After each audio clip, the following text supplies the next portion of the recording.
ఇవన్నీ ఓవర్కమ్ చేయాలని doctor suggestion తీసుకుంటే బరువు తగ్గితే నీ పొట్ట తగ్గించుకుంటే అన్నీ సెటిల్ అవుతాయిరా మీరు చూసుకున్నారు. సో నేను medical field sir, hospital operation theatre work చేసేవాడిని. అప్పుడు టైంకి తినేవాడిని కాదు, ఏది పడితే తినేవాడిని. ఇందాక మేడం చెప్పినట్టుగా టైంకి టైం మాకు టీ కాఫీ అని అడగకుండానే ఇచ్చేవారు. సో ఇలాంటి హ్యాబిట్స్ ఉన్నప్పుడు మెల్లిగా ఎలా గెయిన్ అయిన వెయిట్ నాకు తెలియలేదు సార్. తెలుసు వెయిట్ పెరిగితే ప్రాబ్లమ్స్ వస్తుంది, హాస్పిటల్కి రోజు వస్తున్నారు పేషెంట్, సర్జరీ చేస్తున్నాము థియేటర్లో. సో పలానా ప్రాబ్లమ్స్ చెప్తున్నారు, హిస్టరీ చెప్తున్నప్పుడు తెలుసుకున్నా రాసుకున్నా, పేషెంట్ హిస్టరీ రాసుకున్నా కానీ సెల్ఫ్ కరెక్షన్ చేయలేకపోయేవాడిని. సో బరువు తగ్గాలని చాలా రకాలుగా ట్రై చేశాను సార్. సో జిమ్కి వెళ్ళాను కానీ, లేదంటే యూట్యూబ్ ఫేస్బుక్లో చాలా చెప్తున్నారు కదా చిటికీలో మంచి తగ్గిసేస్తున్నామని. సో ఇలాంటివన్నీ పాటించడం జరిగింది. కీటో డైట్ చేయడం కూడా జరిగింది. సో కీటో డైట్లో కొంతవరకు రిజల్ట్ వచ్చింది, కాకపోతే కొన్ని హెల్త్ ఛాలెంజ్ కూడా వచ్చింది. సో ఇవన్నీ ఇది కాదు, ఏదో చెప్తున్నారు ఏం చేయకూడదు, మన డైట్ చేసుకుంటే సరిపోతుంది, తిండి మానేసి సరిపోతాయి కదా అని ఒక పూట తినడం కూడా అలవాటు చేసుకున్నాను. ఒక్కొక్క చపాతీ 2 చపాతీలు ఇలాగా అంటే డిన్నర్ బ్రేక్ఫాస్ట్ స్కిప్ చేసి ఓన్లీ లంచ్ లేట్గా తినడం, ఇలాంటి బ్యాడ్ హ్యాబిట్స్, బ్యాడ్ నుంచి ఇంకా బ్యాడ్కి వెళ్ళిపోయాయి అనమాట. తెలీదు ఇలా చేస్తే అవుతుంది అని ఒక అపోహం, అది సొంత నాలెడ్జ్ అయిపోయింది నాకు. సో ఇలా చేస్తే నేను కనిపెట్టినట్టు అయిపోయింది.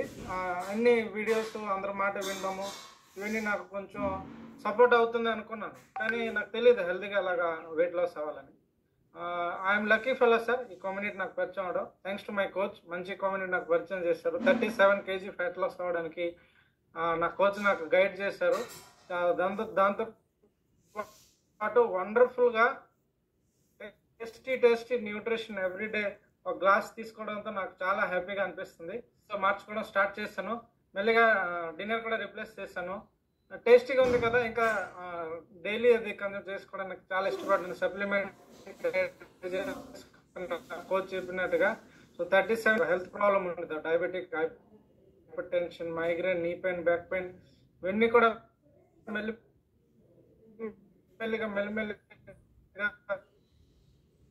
వాయిస్ బ్రేక్ అవుతుంది సార్ మీది. డే బై డే దాన్ని రెడ్యూస్ చేసుకుని ఇప్పుడు హెల్తీగా పని కాదు సార్. ఓకేనా సార్? కొంచెం వాయిస్ కట్ అవుతుంది సార్, కొంచెం వాయిస్ బ్రేక్ అవుతుంది, కొంచెం సిగ్నల్ ప్రాబ్లం అనమాట. ఓకే సార్, ఓవరాల్ గా మీరు చాలా ఛాలెంజెస్ ఎదుర్కొన్నారు, చాలా హెల్త్ ఇష్యూస్ రిలేటెడ్ గా చాలా ప్రాబ్లమ్స్ ఫేస్ చేస్తారు, వాటన్నిటిని ఓవర్కమ్ చేస్తున్నారు. 37 kg వెయిట్ లాస్ అయ్యారు.